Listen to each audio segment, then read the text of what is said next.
And welcome back. Welcome to back. Technically correct. We're Welcome live, my back. dude. We are. This is weird. First time in forever. Yep. Appreciate all of the support. You guys are coming out in droves. Oh. Let's check the stream. No viewers. That's all good. Nope, cool. This is more for us than you. It really is. Yeah, we have I think some interesting stuff lined up for today. We do. I don't know if there's anything in the way of housekeeping to get to beforehand, but yeah, if you guys like the live stream format, Yeah.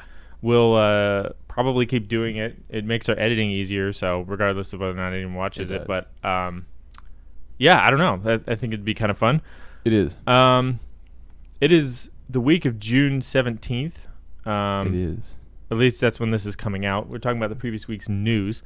At least I don't know when this is coming out, but I don't know. It's out right now. You know. The first thing I wanted to talk about was something that really kind of surprised me, which was a new console from Atari. I don't know if you're familiar with Atari. I'm not super. They're so they made consoles in the 70s and some of the earlier consoles with like old school 8-bit arcade games. Oh, that's neat. And they had an Indiegogo. I guess this has been going on for a while. This isn't like a new product, but they had a Kickstarter that I believe was successfully funded for a new model called the VCS 800. You can see it here, and this is an article I found on Variety. And they've been kind of trying to fight some misnomers in the public eye that this is a retro console, like that this console is designed to be just like a throwback to play old Atari games, which it is not. I know that that's been done before. There have been like N64s that have been bundled up and like you could play old N64 games, but it had like an HDMI output and actually modern connectivity. Okay. But this is not. This has it has USB, it has HDMI, and it has a retro controller with a joystick, but also like a normal like dual joystick, controller like you would expect. And then it's run by an AMD system on a chip with some AMD graphics backing it, and then I guess their own like game library, but they're not retro games per se. Okay. So the hardware actually packs a little bit of a punch then. Kind of. I mean, it looks a little antiquated even now. It even looks a little bit behind like the Xbox One X and the PlayStation 4, which are like 6 years old, I want to say now. Mm-hmm. So, but it's not, I don't think it's intended to be like a big power horse machine necessarily. It's just, especially with this price point at I think $250 is where they have it sitting right now. So it's more of kind of like a casual set-top box, if people still use that term. Yeah. Just for playing casual games, but not retro games, I guess. Okay. The thing that caught my eye, though, because ordinarily, like, I don't really care about this. I am all the way #PC Master Race. You know it. So, like, consoles, I mean, they're cool because there's some games that I do enjoy playing the more console experience. I think specifically any racing games are fun. Those are. Any indie games are fun. And then also like NBA 2K, that's not really even possible with the mouse and keyboard. Oh, no. So playing, and you can do split screen with that, or not split screen, but like 4 people locally. So that kind of thing I do enjoy. But I have a little cube PC that I built to sort of fill that need. But this, you can actually dual boot. So you can put a Linux distro, you could put Windows on a USB, stick it in the back, and then you get an option when you boot it up of what you want to boot off of. Oh, that's pretty neat. Okay. Yeah. So there's even more options beyond just the Atari library. You could branch out into other game clients as long as they're not too hardware resource hungry. Yeah, exactly. Yeah, and so I think that's kind of interesting, is basically you have a somewhat underpowered but reasonably competent hardware package that can run Steam Link, which is huge. If you have a desktop PC that has the power, you can run Steam Link, and then or I think more specifically NVIDIA's Shield stuff is really neat, where the GPU like if in my case I have a 1080 Ti in my machine, and it would be crunching out all the frames for the game I'm playing and then just sending that as video data to my laptop or whatever I want to play. In this case it would be the Atari console. So then the actual difficult work of computing the frames is done by a different machine and then just like streaming back the frames. And it supports 4K 60, so you could, if your desktop supports it, if your LAN supports it, you could potentially be playing 4K 60 AAA titles on this console if you've dual booted it with Windows. Neat. The question, I guess, comes back though is like, who is this for, right? Yep. Because I could see this being a product I would enjoy personally if I didn't already have 3 PCs. Because I can use NVIDIA's Shield technology right now for sure. But if I had one main PC and I wanted to play with controllers in the living room, which is definitely something that I'm interested in, this could be a good option for $250. That's a lot less than I spent on my Cube PC and my laptop for sure. So exactly. I don't know. That seems neat. If you're willing to tinker and put an operating system on USB, which Windows makes really easy these days. The disk imaging tool is really competent and fairly intuitive. So if you have a USB, I think, I usually use a 32 gig. I don't know what the limit is. 8 possibly. I'm not sure. I think 16 these days. If you have a 16 gig flash drive, and if you really want to go for it, you can do Linux. So, I mean, who knows what you could do in that case.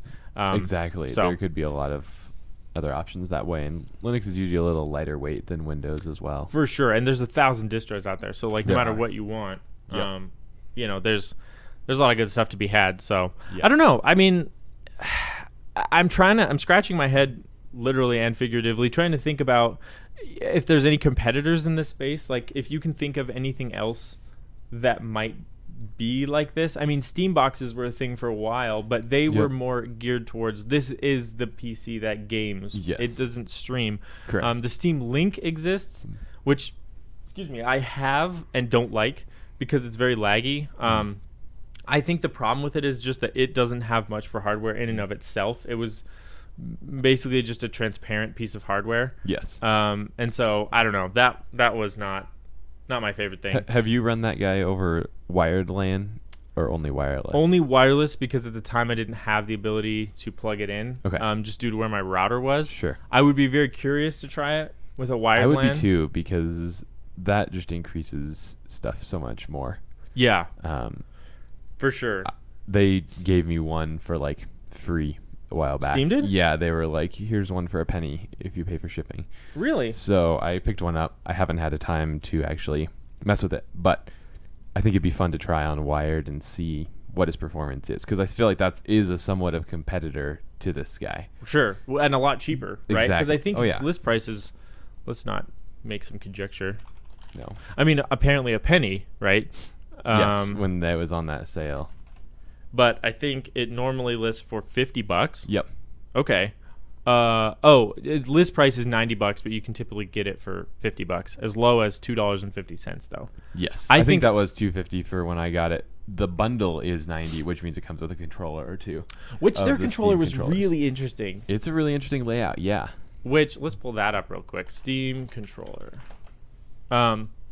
It had, instead of joystick, I mean, it has a joystick, but it had 2 touch-sensitive pads. Yep. Which I think people were saying, like, this would be great for something that requires a lot of mouse movement, like StarCraft or something. I mean, I don't think anyone who actually plays StarCraft for real would ever want to play it on this, but like that kind of thing, it could be compelling.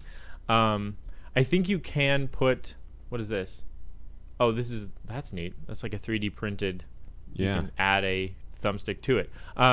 People are clever, but yeah, it's a very interesting controller. It seemed rather niche, especially considering that it was, which was odd given this was like their flagship controller. But I mean, I guess if they were only planning to make one, it's a very unique controller for the marketplace. So I think it has its place.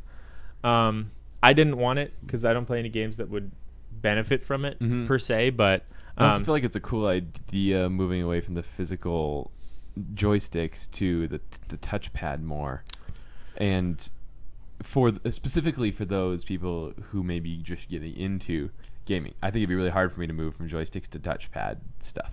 It'd be like doing an FPS from a mouse to a trackpad, and it's just like insanely hard and almost impossible to relearn that. Right. But I feel like this could be a interesting direction for someone who's getting into it. Right.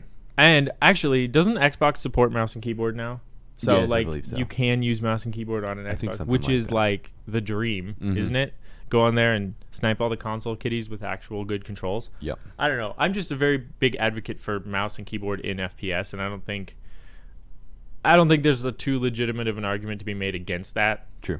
Just in general, I mean, it's so much faster. But for casual stuff, like I mean, this Cube PC I made, like it's hooked up to a TV, and so it's like it'd be hard to whip out a mouse and keyboard on a coffee table and play it. It's kind of made for controllers, which Exactly. Xbox makes amazing controllers. The Xbox One controller, I don't It's a even have the beautiful elite one. Just the standard one is really nice. It is. So they make good stuff. Controllers are good. They are. For their own purposes. But Yes. I should try hooking up this thing to Ethernet though. Yeah. Interesting. But you said you haven't used it yet. I haven't. No. Okay. That might be interesting because I could use that in my living room. Just like Yep. plug it into my TV. Mm-hmm. All right. Well, Something to note, though, I'm just reading on this article, is it's actually discontinued. yes, I did know So- that. I did not, but Are they making another? Let's go on That Reddit. is- Real time. The top comment: long HDMI? Question mark. Fair enough. that's true. But you need long controller back is the problem. Raspberry Pi 3 with Parsec or Moonlight. That'd be interesting to try. That seems like a lot of work, though. I don't. I think tried it to set would up have near enough juice to actually process anything. Those pies. even the 3B plus. No. This guy's recommending the 0. Goodness, my dude. No, please. I don't know. There's a lot of tinkering there. I actually tried to set up a RetroPie at one point. I don't know if you've ever done that. Oh. It's a whole operating system for Raspberry Pi that is just like a retro games console. I've read about it, but The- I haven't. The thing I ran into that I didn't realize was that it doesn't. I mean, it comes with some games, but in order to get games, you kind of have to illegally download copies of the cartridge images. Interesting. And so it's kind of a sketchy. I just got really uncomfortable trying to do it because it was like it felt very like Pirate Bay-esque trying to like find copies because I was like I want to play Battletoads and it was like I can't find Battletoads and I found a couple. I eventually got my hands on a couple files that were just formats I didn't know and tried to run them and one kind of worked but not really. And then there's not really good controller support, so like it's a ton of work. If you're willing to put in the work, you can probably Sure. have some fun, but like I don't know. But it's hard because it's like, what are you going to do if you like actually want to play Battletoads in the 21st century? I'm not sure. Other than the fact that I think there's a new one coming out. But Yeah. regardless, we got way off in the weeds. Atari's got a new We did. console. It's an interesting thing, kind of an interesting price point. Curious to see where it goes. Yeah, for sure. But I'm not thinking this is something I'll be picking up. But if I do, I will post an update. Yep. The next news for the week, we have Gmail dropping in with another feature. This was interesting. I saw this as I was scrolling along. They have a dynamic email feature. Now, just to preface this, I think you and I have had similarly frustrating experiences with Google's email clients, right? You never used Google Inbox, though. I did not. I tried it. Couldn't really get used to it, and so it jumped back to just the normal Gmail. Okay. And I guess for, some contextualization, Google is notorious for creating something, leaving it in beta for years, and then canceling it. Yep. Sometimes, like with Google Plus, they're more aggressive with it, and then kind of were relieved when it goes away. Sometimes, like with Hangouts, we love it and are kind of disappointed it's going away. However, having said that, Google Chat is nice. We use it at work. We actually Nice. replaced Slack because we were paying quite a bit for Slack, and even then it would only archive so many messages, and that was Okay. really difficult for us because we wanted all the archives, and we were paying like it was like $10,000 a month or something for Slack. Gee. Because it's a per seat basis. Google's free, Sure. archives everything directly to your email.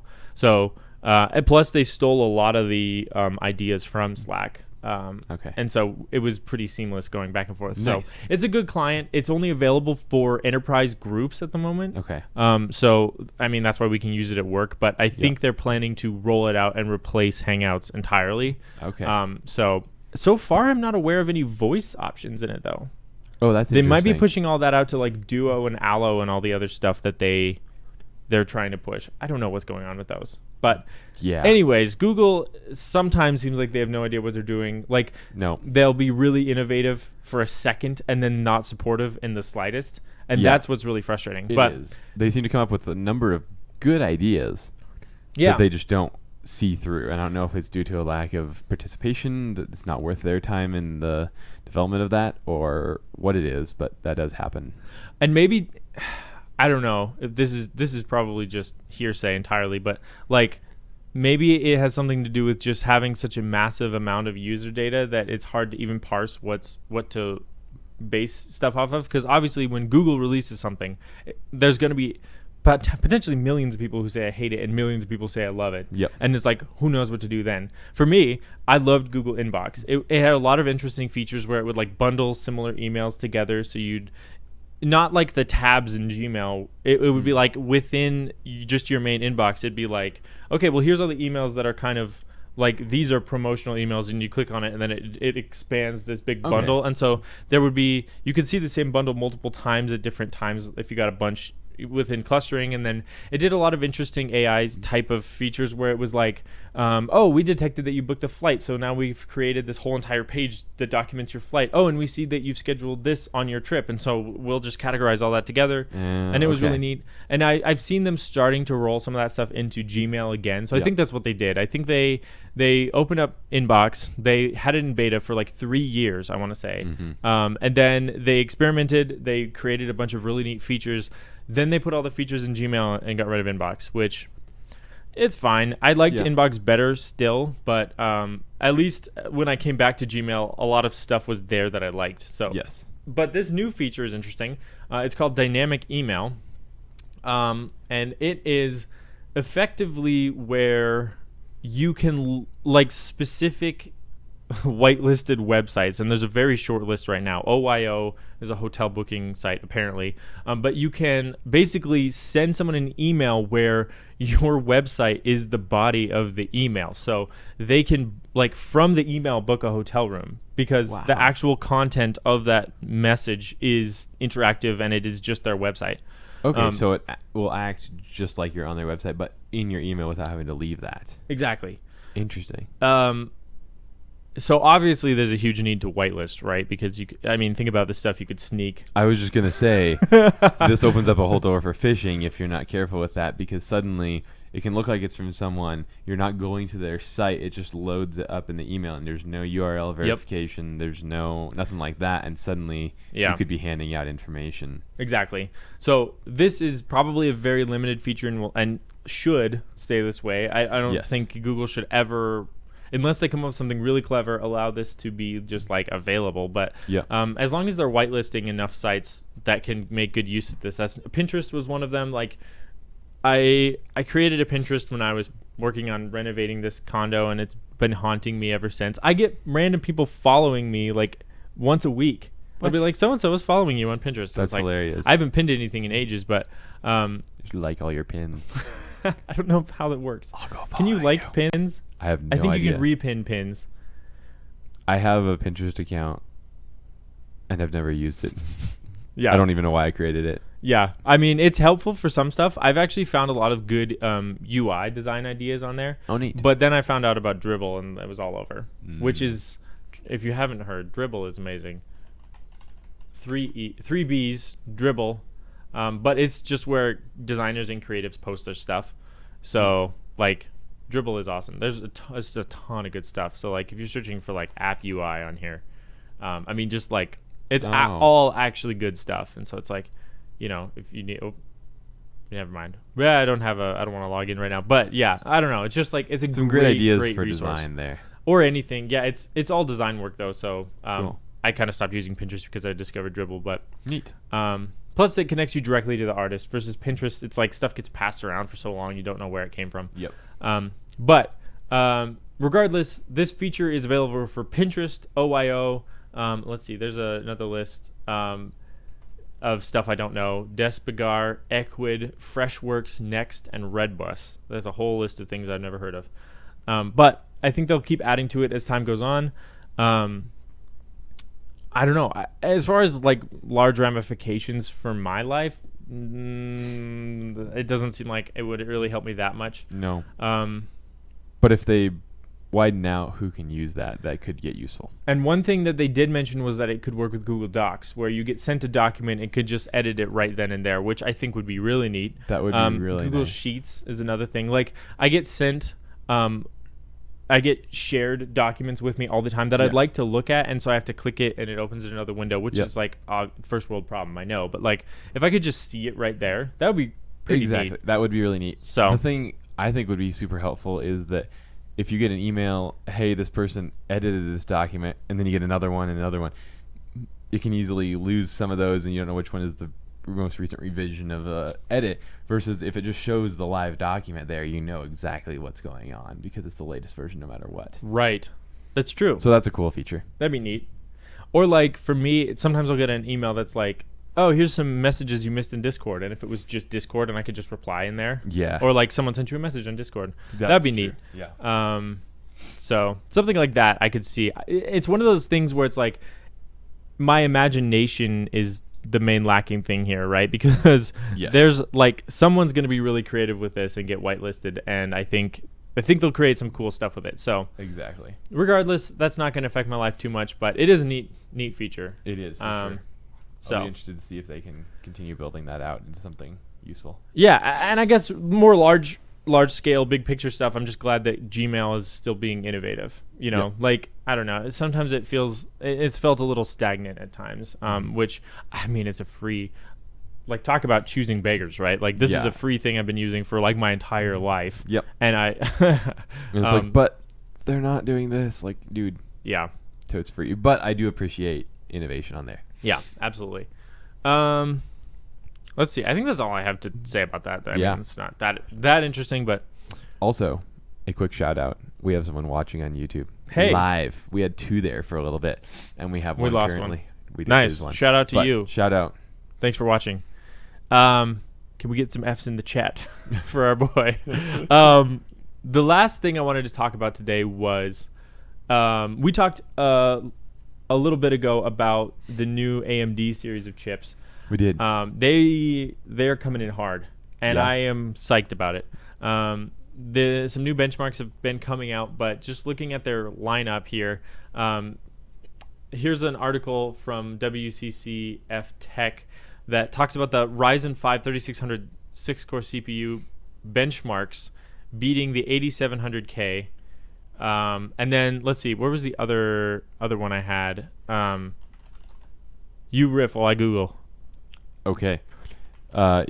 They're even showing that it has beaten the i9 9880XE. I can't remember what it is. Edition?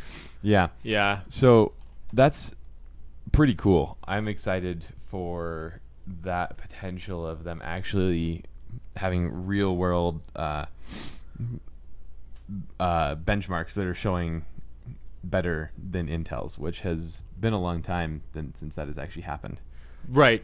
Yeah, exactly. And here's what we're looking at here is the $750 Ryzen 9 3950X beats the $2,000 Core i9 9980XE. So we're looking at Geekbench, which I have kind of a bone to pick with synthetic benchmarking. Okay. It's kind of like standardized testing, right? It's like, how are we ever going to compare kids?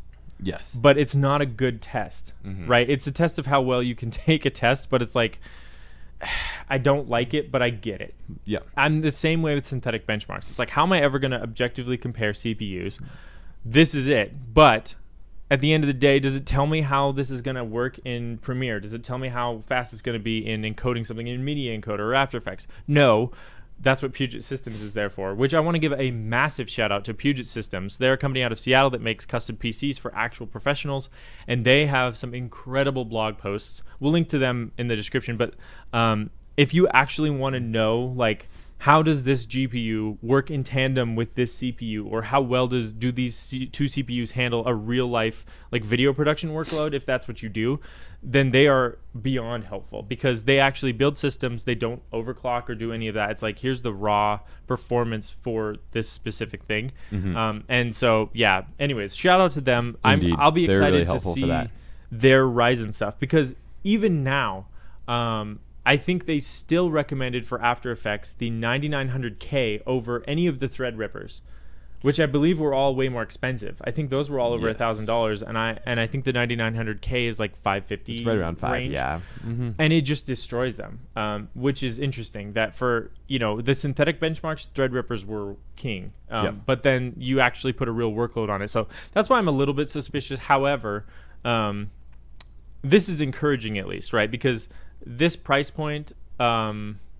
Differential is huge, so even if the real world is a lot closer, like I'd rather not spend $2,000 on a CPU. Right. That's not in my budget. So, but just looking at this chart here, they have the core counts and clock speeds and price points of all of these. So the 3950X is a 16-core, 32-thread CPU that boosts to 4.7. Now we don't know how many cores. Because they could only boost one core and then write it on the box, right? Because like Intel's 9900K only boosted 2 cores to 5 gigahertz, and they wrote it on the box. The rest only boosted to like 4.7 or 4.8 or something. Yeah, because it usually won't boost all. If it's under full load, it won't boost that high because of thermal stuff, unless you're actually overclocking it. Right. So. And the other thing that I think is important to consider is the single thread performance, because AMD has always lagged behind Intel there. So I think that's why Intel was able to justify not innovating or adding more cores, because they were saying, well, our single core is better than your multi-core. If AMD has actually improved their performance on the single core, I'd be really excited about that. So this, I don't know. This is really interesting for me. I'm thinking when this 9900K of mine gets old, we will see what AMD has at that point and what Intel has done by then. I find it fascinating, the difference between what AMD is doing in the CPU market and the GPU market. Because AMD, as one company, is competing against the top dogs in both markets very heavily, but they're doing it in very different ways. In the CPU market, they're saying, we'll make them fast, we'll make them cheap, we'll make them big. And in the GPU market, they're like, we'll make them just as expensive and not work very well, which is fascinating because it's made me stop and think about, like, I complain about NVIDIA too with their price points, but they have been innovating. And they've been innovating a lot. I mean, I still feel like the RTX series of cards was kind of rushed and half-baked. But that's something new. That's something we've never seen before. And to the point where Xbox at E3 this week was like, we're going to have ray tracing in the new Xbox. And so they're following in Intel steps there. Or NVIDIA's, rather. Maybe it's just that it's a buzzword and that, like Intel or NVIDIA was the first iron in the fire on that one. But like... I don't know. I think there's something there. Ray trace stuff looks good. It's helpful in edge cases when you're like looking at reflections and trying to see around corners. Exactly. But like, just in general, I feel like NVIDIA is doing a good job of being innovative and driving the market, versus Intel is just sort of there and has been king for too long. Very much and so. You can see it. And just the other thing to consider, though, I think, is just that or just the degree of difficulty of crafting CPU architecture. Because I think we'd be remiss to say that Intel has been 100% apathetic. I still firmly believe they've been trying stuff. Yes. I just think it's really difficult. Like, you're reaching such a diminishing return. You know what I'm saying?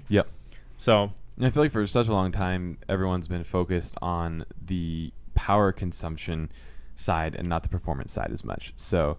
I feel like while AMD has been trying to catch up, Intel has gone down more can we save more power, and our speeds have stayed relatively similar. Right. And now the AMD has caught up and is starting to do that. That last Ryzen release is when we got the 6-core i5s and all those next ones, the i9 series. Now that they've released this, I think it's pushing them to go back to the performance side of innovation, which is awesome. And I wonder, too, if it's like... Because Intel has been like, every release, it seemed like it's only been like maybe 5% increase in power. But it's amazing that it's taken this long. With only a 5% increase year over year, it's still taken like 10 years for AMD to catch up, which I think speaks to how difficult this is. And we're, as consumers, pretty quick to judge the companies that we're buying products from. But like, what they're doing is impressive and difficult, and to the point where most people don't even understand it. me included. I mean, there's so much about CPU architecture. I took a couple classes in college about that, and just like those more revealed how little I understand it. Like having to write software at that level of just the opcodes and the architecture level is insane. And so just gives you appreciation for what they're doing. For sure. So to say that Intel's been lazy is probably a little bit unfair. I think they've been doing their 5% increase while trying to innovate and having it go poorly. If I had to imagine what's going on over there, obviously they're very secretive about stuff and they don't say anything. So, and then I'm guessing that they had their 6 cores kind of waiting for the time when they knew something was going to happen with AMD, and so they're like, okay, quick, get that out there so we can be competitive again. But that's what I feel like too as well. Yeah. Is there going to be a big Intel breakthrough? I'm not really sure. Is AMD going to be able to keep up this pace? Probably not. I mean, they might run into the same walls that Intel has, but then again, they're actually working with potentially 7 nanometer architecture. That may be another misnomer because sometimes you can list it as 7 nanometer, even though technically most of the traces are 10. So I don't really know. That remains to be seen as well. So for sure. And again, like we said last time, like the nanometer value doesn't really matter that much to me, at least. So yeah, it doesn't have it has an effect on the speed, but the real world speed is what we really care about. Yeah, can it render my video faster and for less money? Yep, exactly. Please.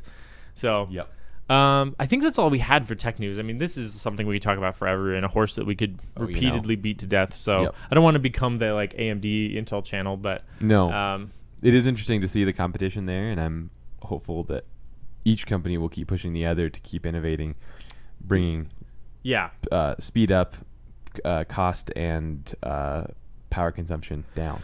Yes. Yeah, if that could happen in the GPU market and the cell phone market, I would be appreciative. That'd be great. But guys, if you're listening, thanks. If that one person watching our stream is Intel, please. Yes, please or do NVIDIA. This. Yeah, that'd be great. So, okay. The last thing we like to end these videos with a review.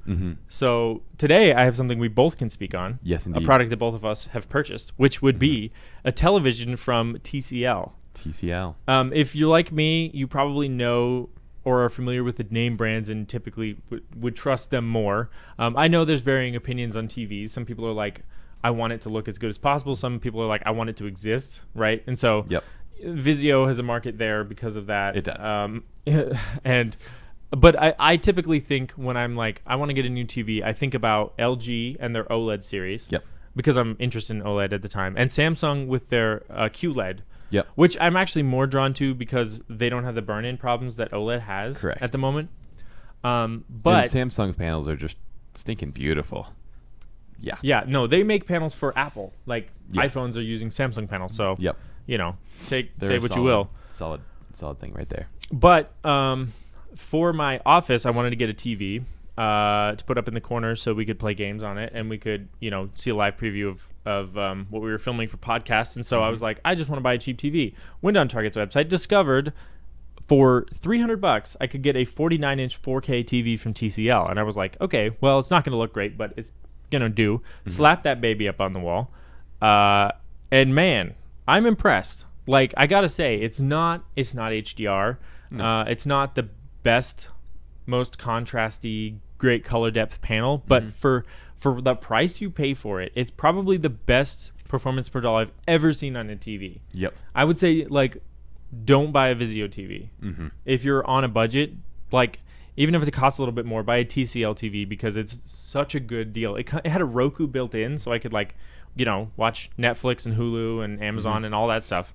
And this is amazing with these is that unlike a lot of other smart TVs, the built-in smartness is not laggy like 99% of other TVs are. They're so terrible to actually use the built-in thing. I want to buy something else. I want to get an Apple TV and Roku or something that's outside of it. But with these TCLs, it's actually not laggy. It's snappy. And I think that the biggest thing there is that most of the time it's like the TV manufacturer made their own TV OS, and it's garbage.